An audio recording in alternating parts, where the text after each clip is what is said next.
et on va parler par la suite des expanseurs. À l'utilisation des butées pour un implant de longueur 8 mm, je commence le calibrage dès le premier forêt.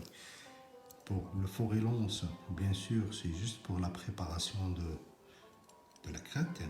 Après, le forêt diamètre 2, je prends mon forêt, je le mets sur le contre-angle et après, je viens chercher ma butée qui correspond à la longueur de l'implant.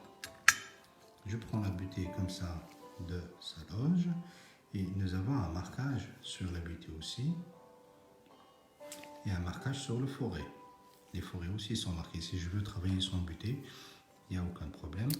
Je n'utilise pas la butée et je fais attention aux stries qui existent sur le forêt. Les stries, ils commencent à 6. La première ligne blanche de 6 à 7. Le troisième, c'est 8. Après, on commence à 10 jusqu'à 11,5 et le tout dernier, c'est 13. Je recommence. Le premier, ça commence de 6 à 7. Le deuxième, c'est le 8. Après, le quatrième, il commence à 10 jusqu'à 11,5. Le dernier, c'est 13 mm. Et toujours, c'est la butée qui va correspondre à ces longueurs. Pour un implant de longueur 10 mm, je prends la butée de 10 mm. Et sur la butée, il y a marqué 10. Et sur le forêt, nous avons le premier marquage 6, 7, 8 et le dernier 10 qui correspond à la longueur de la butée. Le premier bloc des butées jaunes, c'est pour les petits diamètres d'implant.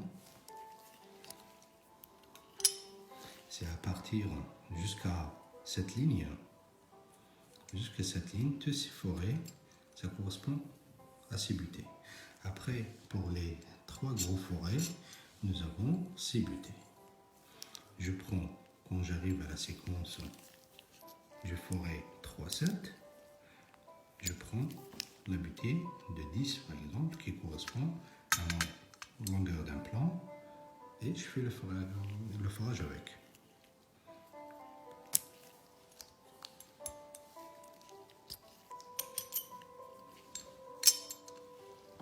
Après les expanseurs, toutefois, quand je veux faire une expansion osseuse, nous avons 4 expanseurs de diamètre 2,7, 3,2, 3,7 et 4,2 mm.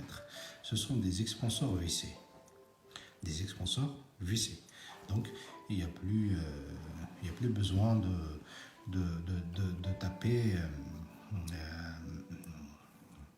avec le marteau, avec une masselotte ou avec n'importe quel outil. Donc, il suffit juste de visser. Ce sont des expanseurs vissés, soit vissés mécaniquement ou manuellement. Je peux utiliser le manche manuel pour faire le vissage. Voilà, comme ça. Et je visse mon expanseur afin d'obtenir une expansion. Bien sûr, après le passage de forêt diamètre 2. Après le passage de forêt diamètre 2, je prends mon expanseur. Et l'expanseur aussi, je peux utiliser les butées, bien sûr, pour limiter mon enfouissement.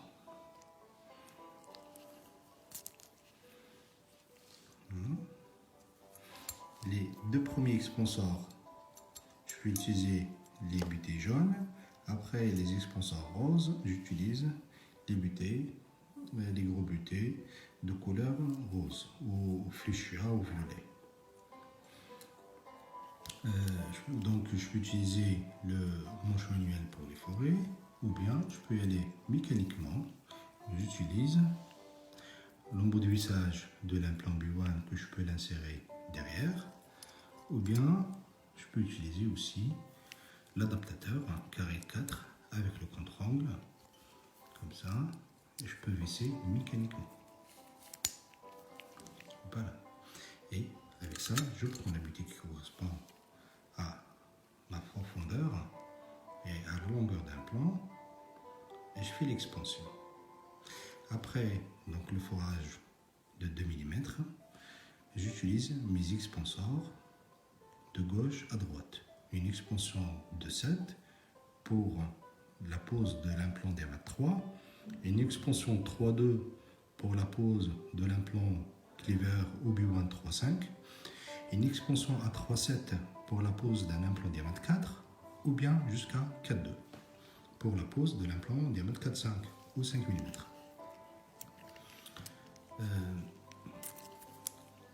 On peut parler aussi d'autres types d'expanseurs. Ces expanseurs existent en droit ou en codé. Ce sont des expanseurs, là, on utilise un outil, bien sûr, pour faire l'enfouissement. Et aussi, les deux derniers expanseurs, ou ostéotomes, qu'on peut utiliser pour le suivi de sinus. Bien sûr, donc avec la butée qui correspond, si je veux faire une profondeur totale de 8 mm avec une expansion de 2 mm dans un site où la hauteur osseuse est seulement de 6 mm, donc avec la butée, je peux obtenir une profondeur de 8 mm.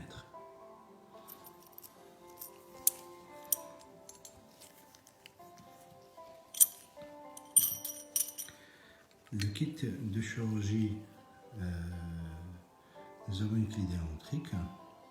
En général, c'est pour la pose, la clé diamétrique pour le serrage final de la pièce prothétique ou la vis prothétique.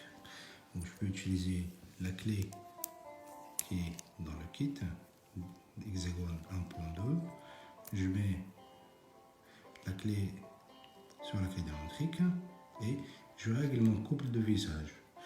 Nous avons une petite indication à l'intérieur que je vois ici à l'intérieur. Et cette indication, je peux la déplacer à l'intérieur en tournant la clé pour obtenir un couple qui variait de 10 Newton-cm jusqu'à 50 Newton-cm. Et bien sûr, dès que la clé fait ce geste, j'arrête. C'est une indication que j'ai atteint le couple déjà pré-réglé. Nous avons des indications là, 10, 20, 30, 40, 50. De ce côté-là, 15, 25, 35, 45. Donc je déplace la petite indication qui est à l'intérieur en tournant vers la gauche ou vers la droite pour faire augmenter ou baisser le couple. Donc, dès que la clé fait ça, casse, j'arrête. Je ne continue pas. Si je continue, donc le couple il va augmenter d'une façon, il va donner un couple élevé qui va provoquer un faux couple de serrage. Donc, dès que ça casse, c'est bon, c'est une indication que j'ai atteint le couple. Dès qu'elle fait comme ça, je fais mon serrage, je visse, et dès que j'atteins le couple, la clé va commencer de faire ça. Voilà, le bras, il fait ça. Dès que le bras, il fait ça, j'arrête. Voilà, au maximum, je fais ça. Voilà, jusqu'au clic. Voilà, je suis arrivé à la fin de cette démonstration. Si besoin d'autres informations, n'hésitez pas à demander, nous sommes à disposition. Merci beaucoup, au revoir.